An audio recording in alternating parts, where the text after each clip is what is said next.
I never thought I'd share this secret with anyone and how a simple family gathering would transform my life. My name is Emily, I'm 42 years old, and until recently I thought I had a perfectly normal life. I've been married to Richard for 15 years. We don't have children, and we both have successful careers. Our relationship has always been stable, maybe a bit monotonous lately, but nothing that worried me much. It was a Saturday like any other. My sister Anna was organizing a family dinner at her house to celebrate the birthday of her eldest son, my nephew Chris, who had just turned 23. Chris had always been a charming, intelligent boy, very mature for his age. Since he was little, we had a special relationship. I was his favorite aunt, and he was my spoiled nephew. I never had children of my own, so in a way, Chris filled that void in my life. The dinner went smoothly. The food was delicious, the wine flowed, and there was no shortage of laughter. Richard, my husband, as always, overdid it a bit with the drinking. Not that he was an alcoholic, but at family gatherings he tended to get a little out of control. At the end of the night, when everyone started saying goodbye, I noticed that Richard could barely stand. "Emily, I think I need help getting to the car," he whispered in my ear. His voice slurred and his eyes glazed over. I sighed resignedly. It wasn't the first time I had to deal with this situation. I apologized to my sister and started helping Richard get up. At that moment, Chris approached us.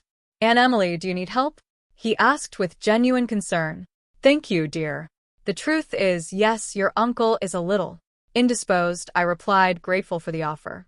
Between the two of us, we managed to get Richard out of the house and into the back seat of the car. Chris offered to drive to our house, which was about 20 minutes away. I accepted without hesitation, as I had also had a bit to drink and didn't feel entirely confident behind the wheel.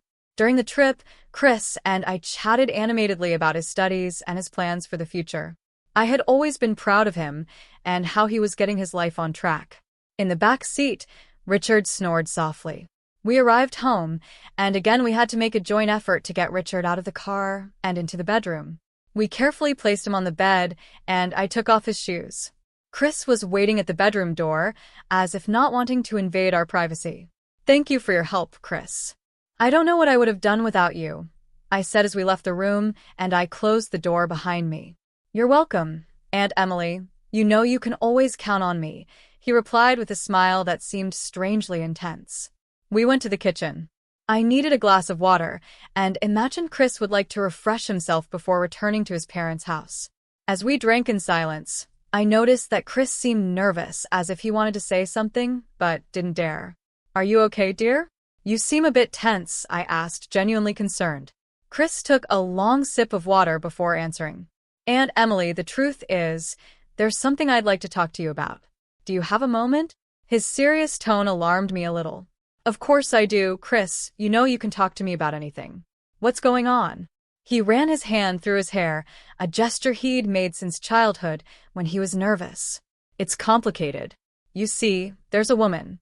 My heart was touched. My little Chris was in love. "Oh dear, that's wonderful. Why are you so nervous? Doesn't she love you back?" Chris let out a bitter laugh. "I wish it were that simple, Aunt.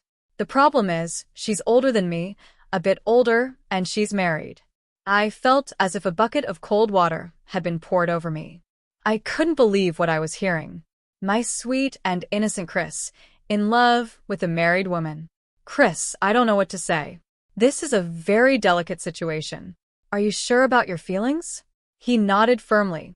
"I've never been so sure of anything in my life, Aunt. I love her. I love her like I've never loved anyone. But Chris, she's married. This isn't right. You could destroy a marriage, a family." "I know, Aunt. Believe me, I know.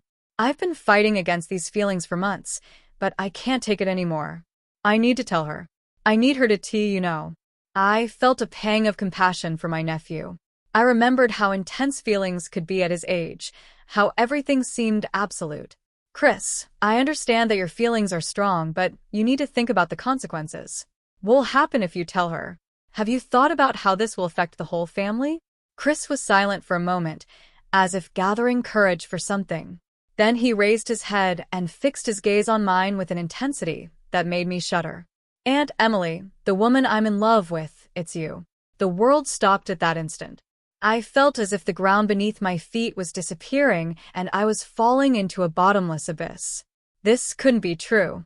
I must have heard wrong. Chris, what? What are you saying? I managed to stammer, instinctively backing up until my back hit the kitchen counter. He took a step towards me, his eyes full of an emotion I didn't want to recognize. I love you, Aunt Emily. I've loved you for as long as I can remember. At first, I thought it was just admiration, the normal affection of a nephew for his favorite aunt. But as time passed, I realized it was much more than that.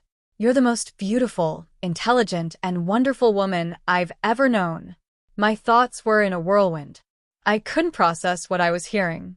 It had to be a nightmare, a bad joke, but the intensity in Chris's eyes told me he was serious. Chris, no, you don't know what you're saying. This is wrong on so many levels. I'm your aunt, for God's sake. I'm married to your uncle. We're 30 years apart. This can't happen. I tried to make my voice sound firm, but I could hear the tremor in it. Chris took another step towards me, further reducing the distance between us. I know it seems crazy, Aunt. Believe me, I tried to fight against it. I've dated other girls. I've tried to forget you, but it's no use. My feelings for you are stronger than anything else. His hand rose as if wanting to touch my face, but stopped midway. I was paralyzed, unable to move or form a coherent thought. Chris, please, you have to understand that this can't happen. We're family. I'm your mother's age. I'm married to your uncle. What you feel, it's not love, it's confusion, a fantasy. But even as I said these words, a part of me began to doubt. How had I not noticed before the way Chris looked at me? How had I not noticed that his hugs lasted a little longer than normal? That he always sought to be near me at family gatherings? It's not a fantasy, Aunt Emily. It's real. As real as the fact that I'm here, in front of you, opening my heart to you. I know you're afraid, that you think it's wrong. But love can never be wrong. And what I feel for you is the purest and truest love I've ever felt. His words hit me like a wave, awakening feelings I thought I had forgotten. Suddenly, I was painfully aware of how attractive Chris had become. He was no longer the boy who used to sit on my knee. He was a young, strong man with a look that could melt ice. This can't be happening, I muttered, more to myself than to him. Chris, you need to leave. Now, let's forget this conversation ever happened. But he didn't move. Instead, he took another step towards me, almost completely eliminating the space between us. I could feel the heat of his body, smell his cologne mixed with the smell of wine from dinner. Chris, please, I begged, though I was no longer sure what I was begging for. And then it happened. Chris closed the distance between us and kissed me. His lips were soft, warm, and insistent. For a moment, I was paralyzed, unable to react. Then, to my horror and embarrassment, I found myself responding to the kiss. It was as if a dam had burst inside me. All the feelings I had been repressing, all the passion I had forgotten existed, overflowed in that kiss. My hands tangled in his hair, pulling him closer, his body pressed against mine, cornering me against the counter. I don't know how long that kiss lasted. It could have been seconds or an eternity. When we finally separated, we were both breathless. The reality of what had just happened hit me like a train. Oh my God, what have we done? I whispered, horrified. Chris, on the other hand, seemed euphoric. His eyes shone with a mixture of love and desire that scared and excited me in equal parts. What we should have done a long time ago, Aunt Emily. Being honest with our feelings, I shook my head trying to clear my thoughts. This is wrong, Chris, very wrong. I don't know what came over me, but it can't happen again. Never again. I tried to push him away, but he didn't move. Instead, he held my face in his hands, forcing me to look him in the eyes. Aunt Emily, I know you're scared. I know you think this is wrong, but what just happened? Are you going to tell me you didn't feel it, that you didn't feel that connection, that spark? I couldn't deny it. That kiss had awakened something in me that I thought had been dead for a long time. But that didn't change the fact that this was a colossal mistake. Chris, please understand, I'm your aunt, I'm married. This can't happen. What if it could? What if it could? What if we could find a way? He insisted, his eyes full of hope and determination. I closed my eyes, trying to find the strength to do the right thing. When I opened them again, my voice was firmer. There is no way, Chris. This was a mistake. A terrible mistake that should never have happened and will never happen again. You have to leave now. I saw the pain in his eyes, but I also saw that he understood I wasn't going to change my mind, at least not tonight. Slowly, he took a step back, freeing me from the prison of his body. I'll go, Aunt Emily, but this isn't over. What I feel for you is real, and I know you felt something too. I won't give up on you so easily. With those words, he turned and left the kitchen. I heard the front door open and close, and then the sound of his car driving away. I fell to the floor, trembling. What had just happened? How had I allowed things to go so far? And worst of all, why did part of me wish Chris hadn't left? I spent the rest of the night awake, tossing and turning on the couch, unable to return to the bed where Richard slept, oblivious to everything. My mind was a whirlwind of conflicting emotions, guilt, shame, fear, but also, to my dismay, a spark of excitement and desire that I couldn't ignore. The next morning, when Richard woke up with a heavy hangover, I told him an edited version of the previous night's events. I told him that Chris had behaved inappropriately, insinuating himself, but I omitted the kiss and my own actions. Richard was furious, of course, and wanted to call my sister to tell her everything. I convinced him not to, arguing that it would only cause problems in the family and that Chris was probably confused and regretful. With those words, he turned and left the kitchen. I heard the front door open and close, and then the sound of his car driving away. I fell to the floor, trembling. What had just happened? How had I allowed things to go so far? And worst of all, why did part of me wish Chris hadn't left? I spent the rest of the night awake, tossing and turning on the couch, unable to return to the bed where Richard slept, oblivious to everything. My mind was a whirlwind of conflicting emotions, guilt, shame, fear, but also, to my dismay, a spark of excitement and desire that I couldn't ignore. The next morning, when Richard woke up with a heavy hangover, I told him an edited version of the previous night's events. I told him that Chris had behaved inappropriately, insinuating himself, but I omitted the kiss and my own actions. Richard was furious, of course, and wanted to call my sister to tell her everything. I convinced him not to, arguing that it would only cause problems in the family and that Chris was probably confused and regretful. The following days were torture. Every time the phone rang, my heart raced, fearing it was Chris. Every time I went out on the street, I looked nervously around, expecting to see him on every corner. But he didn't call, didn't show up. I don't know if I was relieved or disappointed by this. Richard, for his part, was more attentive than usual. I think my story about Chris's behavior had alarmed him. He brought me flowers for no reason, invited me out to dinner, and even suggested we take a vacation together. Under other circumstances, I would have been very happy with this renewed attention. But now it only served to increase my guilt. A week after the incident, I received a text message from an unknown number. "We need to talk, please see." My heart raced as I read the message. I knew I should ignore it, delete it, and move on with my life. But I couldn't.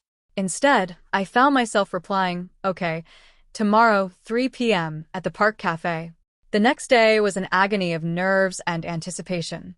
I dressed more carefully than usual, applying light makeup and choosing a dress I knew suited me. I felt guilty about this, but I couldn't help it. I arrived at the cafe 10 minutes before the scheduled time. Chris was already there, sitting at an isolated table. When he saw me, he stood up and his eyes traveled over my figure in a way that made me blush. We both know it's part of the past. Life is full of turning points, of paths that fork. That night in the kitchen was one of those moments for me. I chose the harder path, the path of duty and responsibility, instead of the path of passion and desire. And although sometimes I wonder how the other path might have been, I know in my heart that I made the right choice. Because in the end, love isn't just about passion and desire. It's about commitment, sacrifice, doing the right thing even when it hurts. And sometimes the greatest act of love is letting go. I keep this secret, this moment of madness and passion, as a hidden treasure deep in my heart. A reminder that life can surprise us, that we're never too old to feel desire and love. And although I've kept the secret, the emotion I felt that day was worth it. It reminded me that I was alive, that I could still feel, and I could still burn. And that in itself is a precious gift. So if you ever find yourself at a similar crossroads, remember, love can take many forms, some unexpected, some forbidden. But in the end, what really matters is being true to yourself and your values, because these are the foundations on which we build our lives, our relationships, and our future. And who knows, maybe in another life, in another universe, Chris and I are together, living out that forbidden passion. But in this life, in this world, we chose the path of duty and responsibility. And even if it's sometimes difficult, even if it sometimes hurts, I know it was the right decision. And although I'll never forget that night in the kitchen, that moment of forbidden passion, I know I made the right decision because, in the end, true love isn't just about what we feel, but what we do with those feelings. And I chose love in its most mature and responsible form. I chose family, commitment, and integrity. And although sometimes I wonder, what if? I know in my heart that I wouldn't change my decision.